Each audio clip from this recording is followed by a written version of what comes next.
Dear DJ Cory, palangga ko siya. Pero mas palangga ko kag ginpili ko ang isa. Ako si Baste. Gusto ko lang i-share ang istorya namon sa first love ko. May girlfriend ako. Ang name niya si Hazel. Mabuot, maalab, kag labaw sa tanan, may kahadlok, kag paghigugma sa Diyos. Nakilala ko si Hazel sang manging classmates kami sang elementary, and since then, crush na siya. Sa high school na kami, nag-confess ako sang feelings ko sa iya. Kag nag-confess man siya sang feelings niya sa akon. Then, we officially became a couple. Wala na sang courtship nga natabo, kay gusto na namon nga magsulod sa isa ka relasyon. Besides, some friends pa lang kami, daw may mutual understanding na kami. Ginhimo namon ang tanan para mangin maayo ang dalagan sa amon nga relasyon. Ina pa lang nagabuligay kami, supporting each other all the way, or all the time. Yan, supportahan namon ang isa kag isa. And by the way, member siya sa choir sa high school kami. We had travel goals. My goals man sa study, kag most especially, we share the same faith kay Lord. Ang mga friends namo naghambal nga bagay gid kami. We are ideal partners. They used to call us relationship goals. Malipayon kag kontento kami sa isa-isa until nag-abot ang time that I became confused sa akon nga nabatsyagan. Sa kun ano gid ba lang gusto ko? Maybe it's time para ihambal ko sa iya kung ano gid bala ang matudtuod kong nabalatsagon. Kag kinahanglan ko na ihambal sa iya kay basi mabatian niya pa sa iban kag maakig siya sa akon. I did not want that to happen. Gani ginhimo ko ang dapat ko himuon. I did what must be done. Bisan masakit kag mabugat sa akon nga balatsagon. 31st of December 2017, after sang misa sa pagsugata sang year 2018, upod ko si Hazel. Kag tabuan man na petsa nga ato was, or ang petsa nga ato was our second anniversary. Earlier that day, nag-date kami. Nagkaon kami sa gwa, naglantaw sine, and lastly, nagsimba. This is one of my happiest days with you, love. Tani, amo lang tani pirmi. Hambal ni Hazel sa akon pagkatapos ng New Year's Eve Mass. And this time, gusto ko na ihambal sa iya ang matutuod ko nga nabatsyagan. Pero nahadlok ako sa mangin reaksyon niya. But, I had to.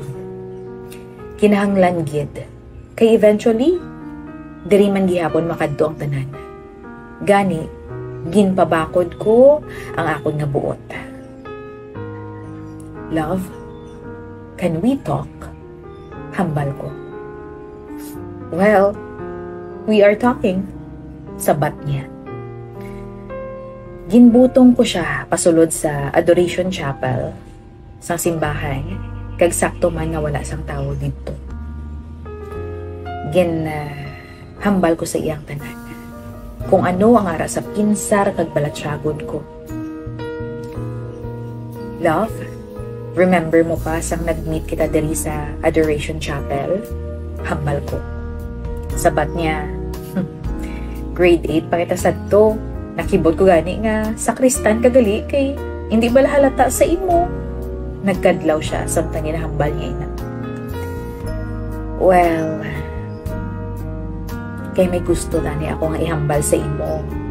And I don't know kung paano ko ni umpisahan. Nakita ko nga gulpi naglain ang ekspresyon sang iya nga guya. Ang yuhong na islan sang kabalaka kag kasubo. Pagkabati niya sang ginhambal ko. What? may problema kita. I said, wala man. I just want to tell you something and I think na you'll be shocked.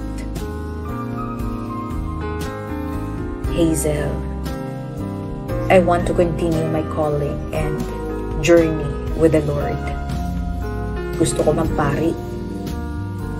Hambal ko sa iya sa medyo matunog na boses. Why? Sabat niya. Kag nakita ko nga naglumaw-lumaw na ang mga mata niya. Because daw iti ako ang right person nga mangin partner mo for life. Yes, we love each other. But as we grow up, my faith has grown more. Kag nabatsyagan ko ang calling ko. Ginatawag ako ni Lord nga mag-serve sa iya, kag sa simbahan niya. Sabat ko. So, paano kung hindi ako magpasugot? Paano kung hindi ta kapagdihatag kay Lord? Pwede, iba na lang, Lord. Baste. Balaan mo man nga palangga ta ka, sobra. Manghindako ko bala nga sala kay Lord kung hindi ko magpasugot sa gusto mo. Love, ikaw ang rason kung maaari ko diri sa buong. Pero love, sorry. I'm sorry. Maybe I'm not the right person for you. Hambal ko. Nakita ko ang iyang mga luha samtang nag-explain ako. Grabe nga hindi. Sobra kasubo. Love, I know mapalangga mo ko. Pero I promise to you nga wala na ako sang iban pang lalaki nga palanggaon. Ikaw lang gid. Hindi nila kaya punan ang tanan nga nahimo mo para sa ako.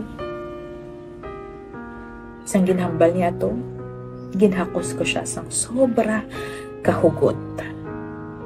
As if hindi na maliwat ang tinion nga ato. Natapos ang amon nga relasyon sa adlaw nga ato mismo. Ini ang istorya namon ni Hazel, ang first love ko.